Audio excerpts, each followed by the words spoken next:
Bonsoir à tous. Nous sommes parvenus à la deuxième capsule concernant le COVID-19, communément appelé le coronavirus. Alors nous observons la progression de la maladie, notamment le nombre de cas confirmés. Aujourd'hui, on va aller un peu plus loin dans notre analyse. On va regarder non seulement le pays, mais on va regarder plus spécifiquement la province du Québec et son augmentation par rapport au reste du pays. Alors, pour commencer, on fait l'analyse pour le Canada.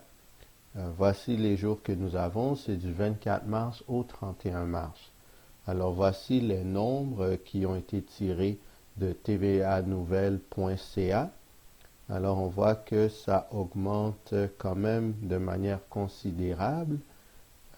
On passe de 3249 le 24 mars et on aboutit à 9017, ce qui est un peu moins de 3 fois plus en seulement une semaine, ce qui est quand même important.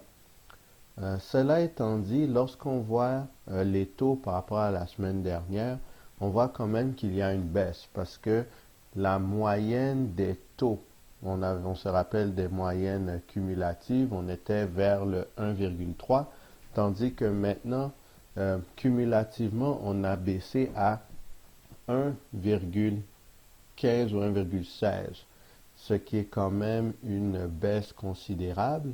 Cependant, il faut se rappeler que les chiffres en eux-mêmes augmentent, qui signifie que même si le taux il baisse, le fait que le chiffre est plus élevé, ça donne quand même de grandes variations d'un jour à l'autre.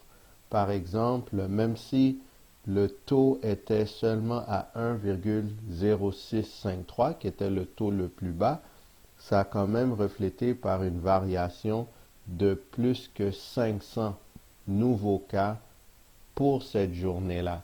Alors, cela est très important à se rappeler parce que si le taux commencerait à monter, ça aurait un impact très, très énorme sur le nombre de chiffres. Par ailleurs, on voit que du 29 au 30 mars, il y avait une augmentation de plus de 1000 dans le pays. Alors, avant, lorsqu'on avait des chiffres plus bas, naturellement, les variations n'étaient pas aussi élevées d'un jour à l'autre. Maintenant, lorsqu'on fait la projection euh, par rapport aux variations que nous avons eues quotidiennement, on voit qu'il y a quand même de hautes variantes. Par exemple, lorsqu'on avait un haut taux comme 1,2271, ben on voit que la projection, parce qu'on dirait si on maintenait ce taux-là, là, ça nous donnerait un montant assez élevé, à savoir 2 205 540 cas confirmés si on conservait ce taux pour une période de 30 jours d'affilée. Maintenant, naturellement, cela n'est pas vraiment réaliste parce que lorsqu'on voit que le taux a souvent été à la baisse, ben maintenant, euh, quand on regarde hier, c'était 1,0653 et ça fait que si on maintient le taux de 1,0653, ben ça va nous donner un nombre de cas dans 30 jours de 60 208, ce qui est beaucoup plus rassurant. Cela étant dit, la moyenne cumulative est un peu plus stable parce qu'elle va pallier un peu à la variante qu'on a de jour en jour. C'est pour ça que la moyenne cumulative de 1,15 peut être considérée, du moins pour l'instant, comme étant plus fiable que la valeur 1,0653. Et de ce fait, lorsqu'on arrive ici, ça nous donne un montant quand même considérable, un nombre considérable de cas confirmés qui serait de 736 275 d'ici 30 jours. Donc, si j'étais pour faire une projection du nombre de cas qu'on aurait au Canada, je me fierais plus près euh, d'environ 600 000 cas d'ici le 30 avril prochain au total. Parce que je me dis que euh, le taux va être plus proche de 1,15 que 1,0653. Quoique je crois qu'il va être un peu plus bas parce que au fur et à mesure que les chiffres augmentent, on peut s'attendre à ce que le taux baisse un peu. Donc je me dis que 600 000 est une bonne prédiction à ce niveau-là. Maintenant, je regarde le Québec. Maintenant, pour ce qui est de la province de Québec, on commence avec le même point de départ du 24 mars. Et ce que je constate, c'est que les taux sont pas mal plus élevés, que ce soit cumulatif ou même de jour en jour. On voit que là, on est au 1,20 environ constamment. On a été souvent au-dessus de là. Alors, cela, je constate que c'est pas mal inquiétant, considérant que moi-même, j'habite dans cette province-ci. Et juste lorsqu'on regarde hier le nombre de cas qui ont été confirmés, c'est 4611, ce qui est un chiffre très grand parce que quand on voit la variation, on voit que c'est environ 450 cas de plus que la journée précédente dans la province seulement, alors qu'on avait vu qu'au Canada, la variation est environ de 600. Fait que ça donne vraiment l'impression que le Québec a pris la grande majorité des nouveaux cas au Canada. Maintenant, lorsqu'on regarde la projection, on voit que les chiffres sont, pour certains d'entre eux, plus élevés que ce qui se déroulerait au Canada. On va revenir. Vous voyez ici, pour le Canada, le montant qui était prévu dans 30 jours était de 60 208, alors qu'au Québec, ce qui serait prévu, c'est 99 675. Naturellement, cela est mathématiquement impossible vu que le Québec est dans le Canada, donc c'est impossible que le Québec surpasserait le Canada en réalité. Par contre, ça donne une bonne idée de l'expansion fulgurante du Québec en termes de cas confirmés du COVID-19 comparativement au reste du pays. Et lorsqu'on fait aussi la projection par rapport à la moyenne, on voit que le chiffre est encore nettement plus élevé pour le Québec parce qu'on arrive à 945 749, alors que le Canada, lorsqu'on fait la projection dans 30 jours, avec le taux et le nombre de personnes qui sont déjà affectées, ça nous donne 736 275.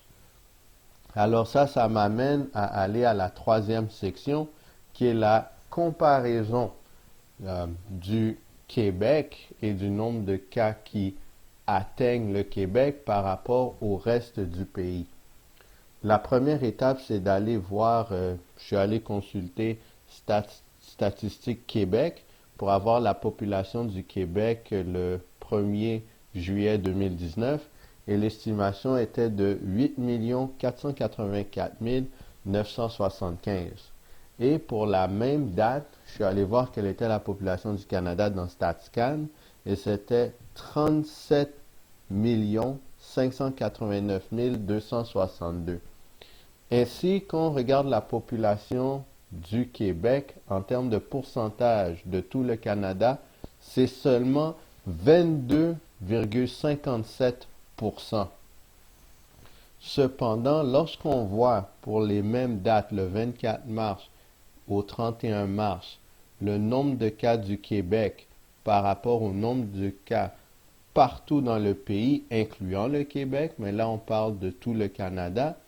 Par exemple, le 24 mars, on voit que c'était 41,21%, ce qui est énorme comparativement au 22,57%. C'est une différence de 18,64%. Donc, normalement, on s'attendrait à ce que le pourcentage de cas au Québec soit relativement proche au moins du pourcentage de la population du Québec. Cependant, c'est loin d'être le cas. Et de jour en jour, ça ne fait qu'augmenter au fur et à mesure que ça avance. Tellement que le 31 mars dernier, euh, le pourcentage de cas au Québec par rapport au reste du pays est de 51,14%, ce qui est énorme. C'est plus que le double de la population en termes de pourcentage du Québec dans le pays. Ça donne vraiment l'impression que ce qui se fait au Québec, malheureusement, si c'est efficace, bien à ce moment-là, c'est triste de croire ce qui arriverait si les mesures qui avaient été mises, à savoir de mettre un peu tout le monde dans des fortes quarantaines et d'empêcher les gens de sortir, par nécessité bien entendu, mais toutes ces mesures qui ont été mises en place et le résultat est ce qu'il est. C'est vraiment un problème. Donc cette épidémie n'est pas quelque chose qui est ordinaire, qui est à négliger. Ce n'est pas pour rien que les mesures sont justement en place. Euh, Justement ici, la différence des pourcentages de la population et du nombre de cas dans ce cas-ci, quand on parle du 31 mars, c'est 28,56%, qui est plus que le pourcentage de la population du Québec. Donc, c'est vraiment hors du commun. Cela m'amène à voir à quel niveau est-ce que l'augmentation se passe par jour.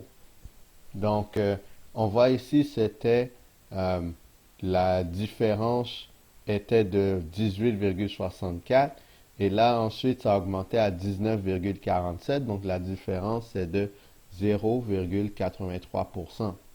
Ensuite, on voit que ça augmente encore une fois de 0,46 pour le jour suivant.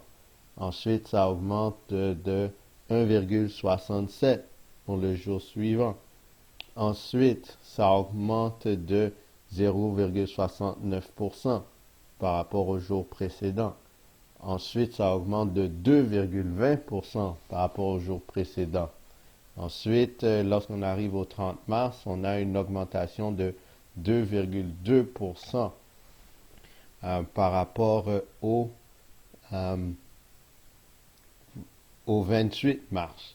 Ensuite, on a une augmentation encore de 2,11%. Ça, c'est la différence du 30 mars par rapport au 29 mars. Et finalement, on a une augmentation de 1,96% entre le 31 mars et le 30 mars. Alors, ça peut paraître banal comme ça parce que les pourcentages sont très petits, mais lorsqu'on les met ensemble, parce que ça fait une différence par rapport à une période de 7 jours, on voit que cumulativement, ça donne près de 10%, 9,92. Ça signifie que de jour en jour, pour une période de 7 jours, on peut s'attendre à une augmentation de 10% par rapport à la différence cumulative de pourcentage. Parce qu'il faut retourner à la source, on avait vu la différence des pourcentages de la population par rapport au nombre de cas. Fait que de jour en jour, on voit que la différence ne fait qu'augmenter à ce niveau-là. Et si on fait une projection au rythme où on va, le pourcentage des cas pourrait nous amener à une distorsion d'environ 40%, ce qui serait vraiment, dans notre esprit, ça paraît inconcevable, mais c'est où est-ce qu'on se dirige sur le plan mathématique, et dans ce cas-ci, la mathématique est fiable. Alors, chers amis, prenons les précautions qu'il faut pour éviter de faire partie d'une telle statistique, parce que cette épidémie est réelle Et pour une raison qui nous échappe, le Québec est fortement affecté, plus que le reste du pays, malgré tous les efforts déployés pour empêcher que les gens se contactent l'un envers l'autre. J'ai été au dépanneur il y a quelques minutes et puis je vois qu'il y a une distance entre chaque espace. On a mis des lignes, pour faire qu'il y ait une distance de 2 mètres pendant qu'on attend d'aller à la caisse. Alors des mesures sont faites de manière très créative. Même le dépanneur, ils ont mis une vitrine pour éviter que si on tousse ou quoi que ce soit, que ça traverse la vitre pour lorsqu'on est à la caisse.